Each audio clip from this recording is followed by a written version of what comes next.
The headline claims a specific political deal involving billions in funding for tax enforcement, but you need to understand what that money actually buys before worrying about your own returns or audits.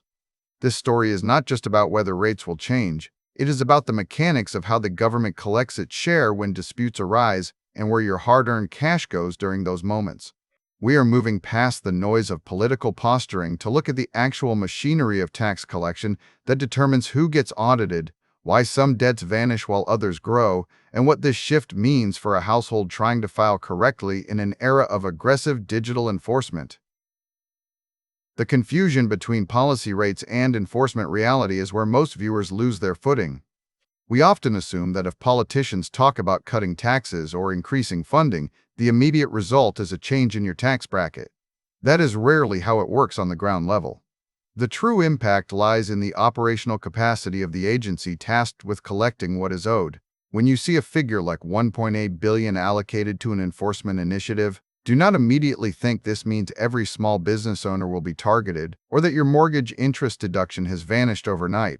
That is fear-mongering without context.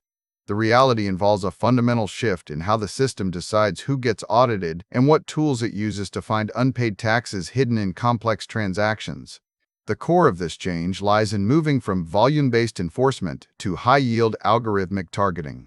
For decades, tax collection relied on manual sampling methods that were inefficient by design. Audits happened based on random selection or very basic flags like unreported income at the bottom end of the scale. The new approach represents a shift where resources are prioritized for complex asset recovery rather than standard wage withholding verification. This means the system is no longer casting a wide, shallow net to catch minor discrepancies in simple returns. Instead, it is using sophisticated data aggregation and forensic tools to identify high-value underpayments that were previously slipping through the cracks of legacy systems. Quick resource note: I keep a curated set of Amazon search links in the description for books, gear, and tools relevant to this channel's topics. Some are affiliate links, so I may earn a commission at no extra cost to you.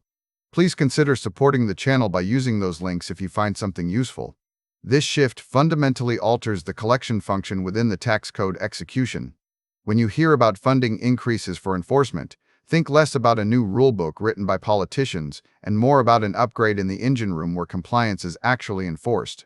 The 1.8 billion figure represents capital deployed to build a production pipeline that can handle continuous auditing rather than annual cycles of review.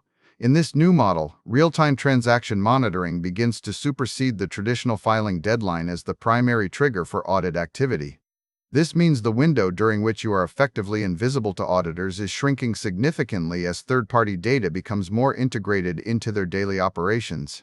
To understand where your money goes in this scenario, we must look at how these tools change the outcome of an interaction with the agency. From a technical perspective on tax compliance systems, recent developments highlight a failure mode in legacy architectures that relied entirely on human sampling for risk assessment. The resolution forces a migration to continuous auditing models similar to DevOps testing but applied retroactively to financial transactions over time. This is not about catching people who made honest mistakes with their grocery receipts. It is about tracing complex asset flows across digital ledgers and offshore accounts where money was previously difficult to track without years of manual investigation. The mechanics of this new enforcement reality create a stark contrast for different types of taxpayers. For the average household, your income from wages remains largely protected because the cost-benefit analysis does not favor auditing simple salary reports when millions are available in more complex areas. However, if you operate a business with significant cash flow, hold diverse investment portfolios, or engage in transactions that trigger third-party reporting gaps, the environment has changed permanently. The system now leverages data aggregation, APIs, and blockchain forensics tools to connect dots that were previously disconnected. This creates a new production pipeline where your financial footprint is constantly being analyzed against known patterns of non-compliance long before you ever file an annual return. The anxiety many feel about a crackdown on middle-class returns often stems from conflating this high-tech enforcement with broader tax rate changes. The deal does not change the statutory rates printed in law. It changes the probability that those laws are enforced with precision against specific types of financial activity. When you see headlines about billions being spent, understand that this is an investment in detection technology rather than a new tax on labor or consumption. It effectively raises the cost of hiding income for those who have structured their finances to exploit loopholes, while leaving standard wage earners largely unaffected by the sheer volume of cases the agency can now process simultaneously. This evolution forces every taxpayer to rethink how they view compliance, not as an annual event, but as a continuous state of readiness. In the past, you might file your return and then wait for months or years before any interaction occurred if you were selected. Now, with algorithmic targeting and real-time data cross-referencing, discrepancies can be flagged much earlier in the process. The shift from manual sampling to automated high-yield recovery means that the margin for error has narrowed significantly for complex financial situations. This is not about punishing hard work. It is about closing the gap between what the law says you owe and what actually gets collected through modernized enforcement mechanisms. The practical takeaway for your personal finances involves recognizing where this new power lies. It does not lie in changing tax rates, which requires legislation that moves slowly through Congress. Instead, it lies in the administrative capacity to enforce existing laws with a speed and precision that was previously impossible due to resource constraints. The 1.8 billion is essentially an upgrade from using a flashlight to find needles in a haystack to using a metal detector for every single needle.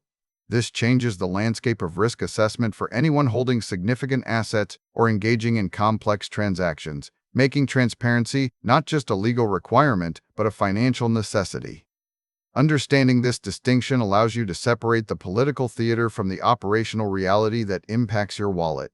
The headline about dropping billions and keeping probes banned is less about who gets audited next year and more about which tools are being funded to ensure collection happens, regardless of future legislative shifts. It signals an end to the era where complex tax shelters could operate with impunity due to a lack of agency resources. By shifting focus from volume-based enforcement to high-yield algorithmic targeting, the system ensures that money is recovered efficiently rather than lost in bureaucratic inefficiency or manual sampling errors. Thanks for watching all the way to the end. I am a one-person team working hard to make each video better than the last. Subscribe if you found value. It is the best way to show support. Drop a comment with your biggest takeaway. See you in the next video.